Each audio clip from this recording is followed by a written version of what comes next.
Elena Parker stood in her own kitchen, though it hardly felt like hers anymore.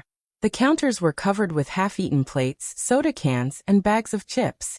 Her cousin Janice was digging through the fridge as if it were a public pantry, while her younger brother Marcus sprawled on the couch in the living room, shoes still on, watching TV at full volume. Two of her nieces had already claimed Lily's room, scattering their clothes across the floor without asking. It was supposed to be just another quiet Saturday. Elena had planned to spend the day with Lily, maybe bake cookies, maybe watch a movie together. Instead, she was once again standing in the middle of a storm she hadn't invited. "Why don't you ever buy the good cereal?" Janice called from the kitchen. "All you have are these healthy ones no one eats. You need to stock better food if you know we're coming." Elena bit the inside of her cheek, swallowing the words she wanted to say. "It's my house. My fridge. My food." But she forced a smile, nodding as if Janice's complaint were reasonable. On the couch, Marcus shifted, glancing around. "This sofa is too small. You should think about getting a bigger one. Something nicer. You work at the hospital, don't you? Don't they pay you enough?" The words landed like stones in Elena's chest. She kept wiping the counter, though it was already clean. Her daughter, Lily, slipped into the kitchen quietly and tugged at her sleeve. Elena leaned down and Lily whispered, "Mom, can't we just have one weekend alone?" Her heart broke a little. She brushed her daughter's cheek, giving her a smile she didn't feel. "Soon," she whispered back, though even she didn't believe it. In the hallway, her older cousin Sheila was rolling out a blanket on the floor. "We'll just sleep here tonight. No need to waste gas going back home," she announced. The words squeezed Elena's chest tighter. This house, her house, was supposed to be her safe place.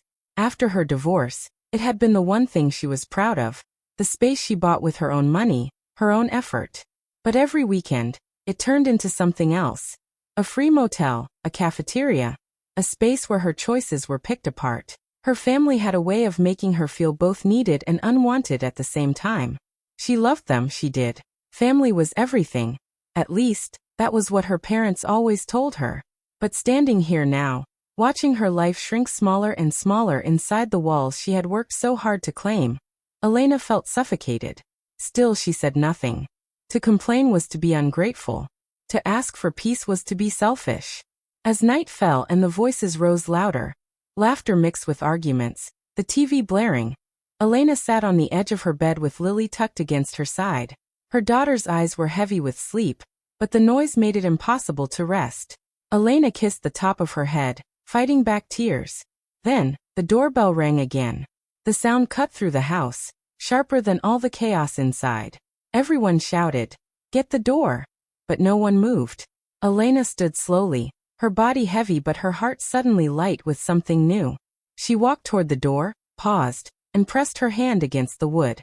She didn't open it. She didn't even ask who it was. She whispered under her breath, so softly only she could hear. "Not this time."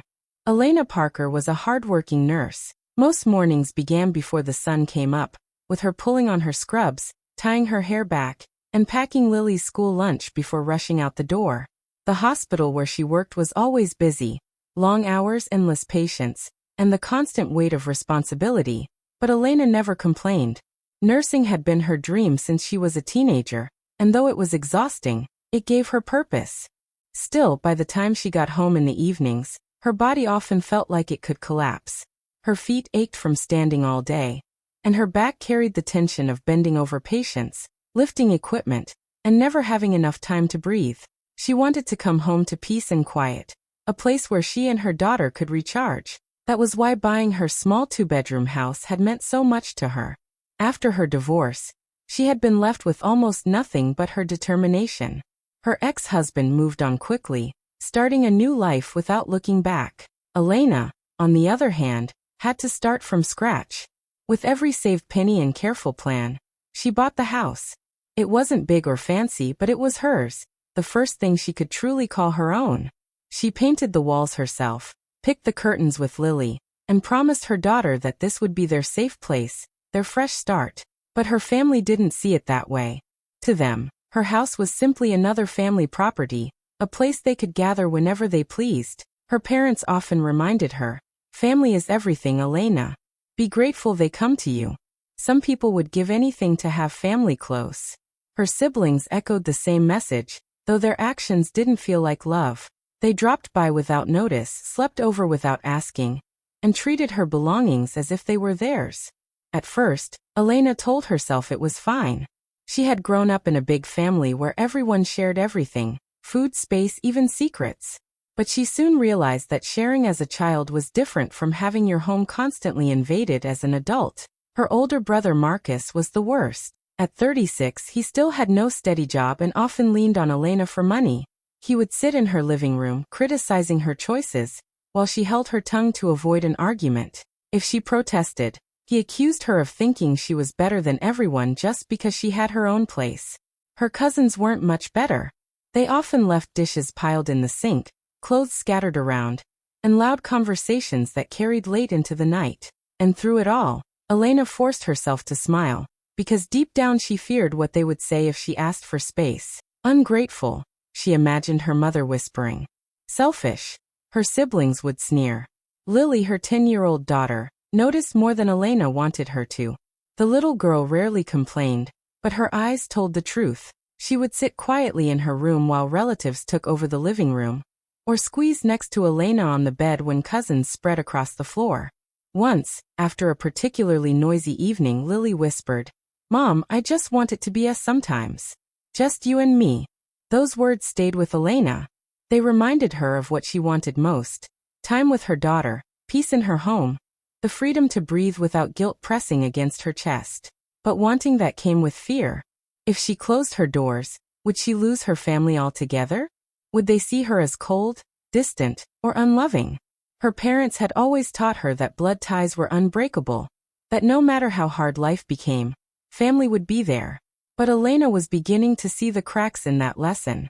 Their love felt conditional, tied to her constant giving, her silence, her willingness to bend. Financial stress added another layer to her struggle. Even with her job, bills pressed against her every month: mortgage, utilities, school supplies, groceries. The hospital shifts paid enough to keep them afloat, but not enough to cushion the unexpected. When relatives showed up to eat her food, use her water, or stay overnight, it was more than just an inconvenience. It was a cost she couldn't always afford. Some nights, after putting Lily to bed, Elena sat alone at the kitchen table with her head in her hands. The silence after everyone left felt almost too loud, filled with the weight of all the things she hadn't said. She wondered if she was weak for staying quiet, or cruel for even wishing she could shut them out. She wanted independence. She wanted to teach Lily that it was okay to build a life that was their own. Yet the word selfish haunted her. In her family's eyes, boundaries looked like betrayal.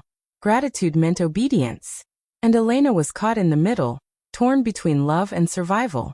For now, she carried on, waking early, working long hours, smiling when relatives barged in, and hiding her tears when the house was finally empty again. But inside her, a quiet storm was growing, one that even she couldn't keep bottled forever. One weekend, Elena finally made a different choice.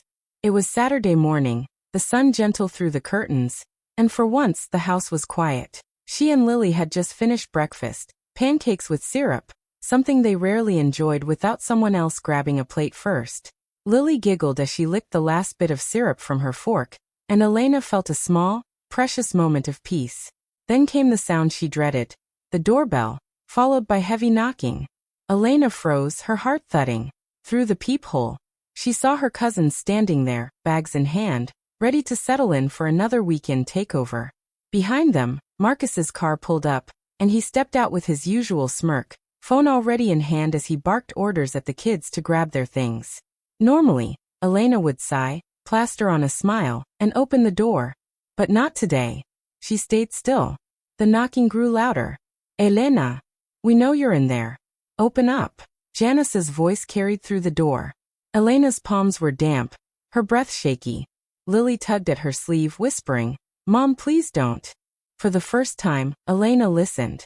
She held her daughter's hand, guided her back to the couch, and let the knocking continue. Minutes passed. Then came the phone calls. First Janice, then Marcus, then her mother. Each one buzzed in her pocket, but she didn't answer. Her voicemail filled quickly. Her mother's voice cracked through the recording. "Elena, Why are you ignoring your own family? Do you think you're better than us now? After everything we've done for you? Don't forget where you came from. The guilt pressed down on her chest like a heavy stone. She whispered to herself, I just need one day. One day for me and Lily. But it wasn't that simple. By afternoon, her phone vibrated with a message in the family WhatsApp group. Marcus had written, so this is the kind of person Elena has become. She got her divorce money, bought a house, and now she thinks she's too good for us. Ungrateful. Disrespectful. Within minutes, the group exploded. Aunts, uncles, cousins all chiming in. Some asked why she wouldn't let them in. Others scolded her for being selfish. No one asked if she was okay.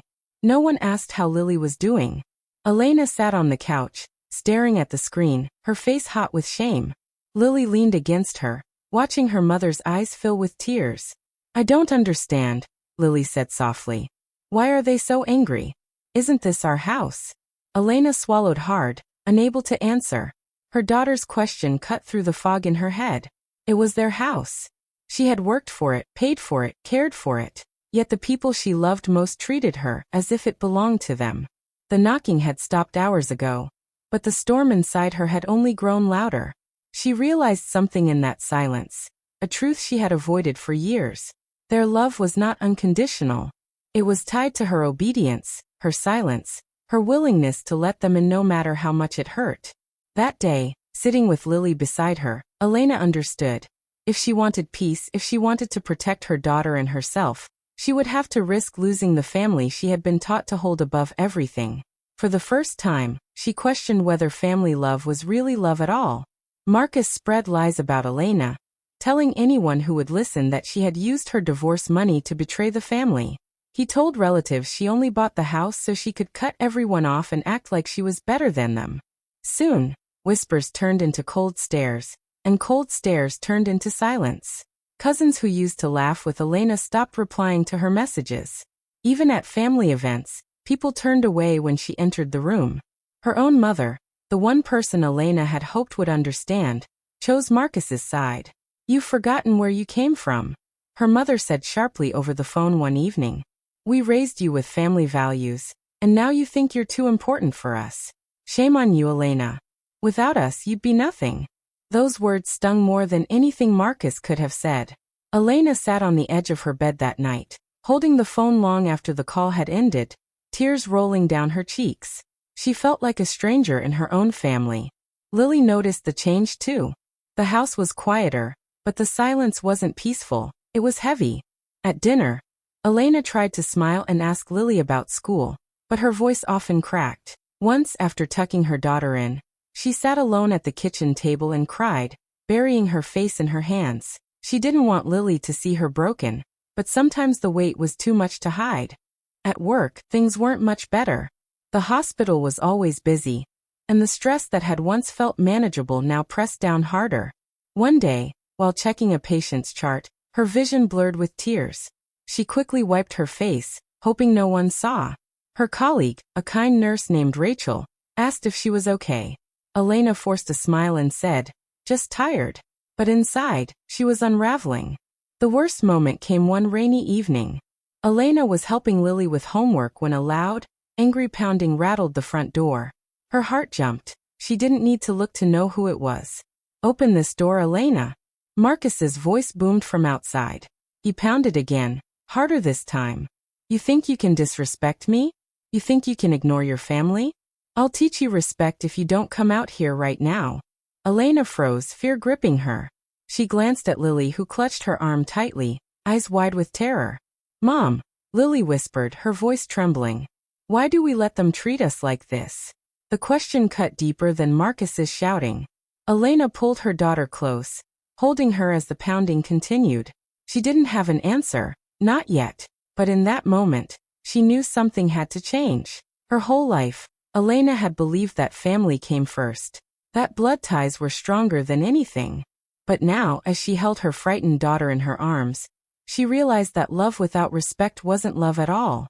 What her family gave her was not warmth, not support, but control and judgment. The noise outside eventually faded, Marcus driving off with angry shouts that echoed in her ears. But the damage had already been done. Lily had seen everything, had asked the question Elena had avoided for years. That night, after Lily finally fell asleep, Elena sat in the dark living room and faced the truth she had tried to bury. She was not protecting her family by staying quiet. She was losing herself, and worse, she was letting her daughter grow up thinking this was normal. Something had to break, and deep down, Elena knew it would be her if she didn't fight back. Elena finally confronted Marcus during a family gathering she had reluctantly agreed to attend. She didn't want to go, but her mother had called again and again, guilt pressing into her words. "It's just dinner. Don't embarrass us by staying away." Against her better judgment, Elena dressed herself and Lily, and they drove to her parents' house. From the moment she walked in, she felt the tension. Conversations hushed when she entered, and eyes followed her like she was a stranger intruding on their space. Marcus sat at the head of the living room, laughing loudly with two cousins, as if he owned the place. When his eyes met hers, the smirk on his face widened. "Look who finally decided to join us," Marcus said, his voice sharp. "Too busy in your fancy little house to remember your family?" A few relatives chuckled, others shifted uncomfortably. Elena's heart pounded, but for once she didn't look away. "Enough, Marcus," she said, her voice steady though her hands trembled at her sides. "I've listened to your insults for years. I've let you walk into my home, eat my food, sleep on my floor, and still you treat me like I owe you everything. I don't owe you anything. Not anymore." The room went silent. Her mother gasped softly, shaking her head in disapproval. Marcus leaned back, eyes narrowing. "Listen to you," he sneered. "Acting like you're better than us. Acting like you built that life on your own. You wouldn't have survived without this family." Elena's chest tightened, but she pushed forward. "Survived? Marcus, I've worked every single day to provide for my daughter. I bought my house with my own money. I've sacrificed more than you'll ever understand. But instead of support, all I get from you is criticism, manipulation, and lies. You've spread stories about me that aren't true. You've tried to shame me. Why? What have I ever done to you?" Her voice cracked at the end, but she refused to back down. Years of silence poured out of her in that one moment. Marcus's smirk faded. His jaw tightened as he leaned forward. "You want the truth?" His voice was low, but it carried across the room. "Mom asked me to keep an eye on you. She said after your divorce, you'd forget us, that you'd think you didn't need the family anymore. She told me to make sure you didn't get too full of yourself. So yes, I've been on your case, because none of us were going to let you turn your back on where you came from." Gasps filled the room. Elena's stomach dropped. Her breath caught in her throat. She turned to her mother, who sat stiffly, her eyes cast downward but guilt written all over her face. "So it was never about love," Elena whispered. Her voice grew stronger as she repeated it, tears filling her eyes. "It was never about love. It was about control. You were all afraid I would live my life without needing you. You didn't want me independent. You wanted me trapped." Her mother finally spoke, her voice sharp with frustration. "We only wanted to protect you, Elena. You don't understand how the world works. Family is all you have." "No," Elena said firmly, shaking her head. "Family is supposed to love and support, not suffocate and control. You didn't protect me, you tried to break me. And I let it happen for too long." Marcus shot to his feet, his face red with rage. "You ungrateful." He took a step toward her, fists clenched, but two uncles quickly grabbed his arms, holding him back. The room erupted in shouts, some trying to calm Marcus, others scolding Elena for disrespecting him. Elena's hands shook, but she stood tall. She glanced at Lily, who sat wide-eyed on the couch, clutching her small hands together. Elena walked over, took her daughter's hand, and faced the room one last time. "I will not live like this anymore," she said. "I will not let you teach my daughter that love looks like control. If that means losing this family, then so be it. I'd rather have peace than chains." With those words, she turned and walked toward the door. Her legs trembled, her heart raced, but each step felt lighter than the last. The noise of the room grew distant as she stepped outside into the cool night air. Lily squeezed her mother's hand, her eyes shining with both fear and pride. Elena bent down, kissed her forehead, and whispered, "We're free now." For the first time in years, despite the shaking in her body, Elena felt truly liberated. Elena changed her locks the very next week. The sound of the new keys sliding into the door felt like the first breath of freedom. No one could walk into her home uninvited anymore. That evening, she sat on the couch with Lily and said softly, "This is our space now. No one will take it from us again." Lily smiled, relief clear on her young face. The next step was harder. Elena blocked numbers. Marcus first, then her cousins, and finally, with a deep ache in her chest, her own mother. Each click felt both painful and powerful. For years, her phone had been a doorway for their demands, their guilt, and their judgment. Now it was quiet. At work, one of her colleagues suggested therapy. At first, Elena resisted. Therapy sounded selfish, like something people did when they had the luxury of time. But after the chaos of the family gathering, she knew she needed help. She made an appointment. In therapy, she learned something she had never believed before. Boundaries are not betrayal. Saying no does not mean you hate someone. It means you are protecting yourself. Elena cried when she heard those words, because for so long, she had confused sacrifice with love. Week by week, she grew stronger. She told herself it was okay to choose peace, okay to choose herself, and okay to protect Lily from the toxic cycle she had endured for years. Not everyone in her family stayed silent. A few relatives reached out quietly, sending short messages like, "I'm sorry for what happened," or "We should have stopped Marcus." Some even admitted they were afraid to speak up when the group turned against her. Elena accepted a few of these apologies, though cautiously. She knew words were easy, change was harder, but she also stayed firm. When Marcus tried to call through a new number, she didn't answer. When her mother sent a letter filled with both guilt and anger, Elena put it in a drawer and never replied.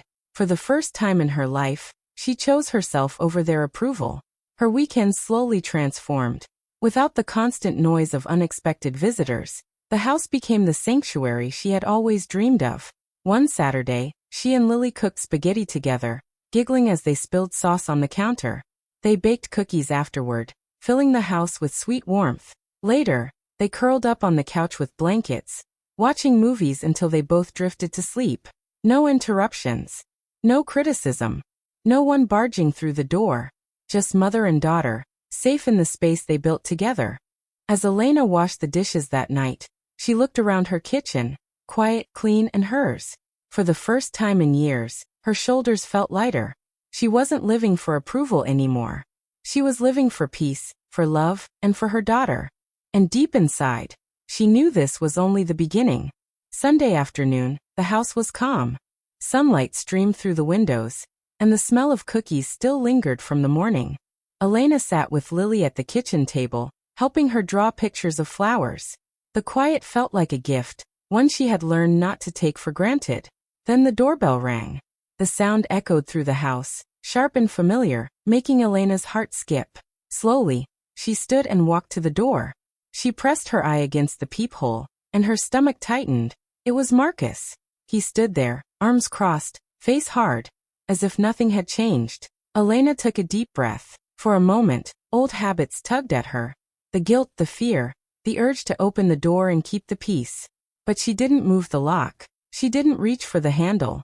She had already chosen a new life, and it did not include him. Behind her, Lily asked softly, "Mom, who is it?" Elena turned, her face calm. "No one we need to let in." She reached out her hand, and Lily slipped her small fingers into her mother's palm. Together, they walked to the backyard, the doorbell still ringing behind them. The afternoon air was warm, the sky open and blue. Elena smiled gently as she watched her daughter run to the garden. For once, she felt no heaviness pressing on her chest, no fear of judgment waiting at her door. She closed her eyes for a moment, letting the peace settle deep inside her. For the first time, she whispered, her smile widening, "This house feels like home." Hi friends, thanks so much for staying with me till the end. Don't forget to like, share your thoughts in the comments, and hit subscribe for more stories. See you next time.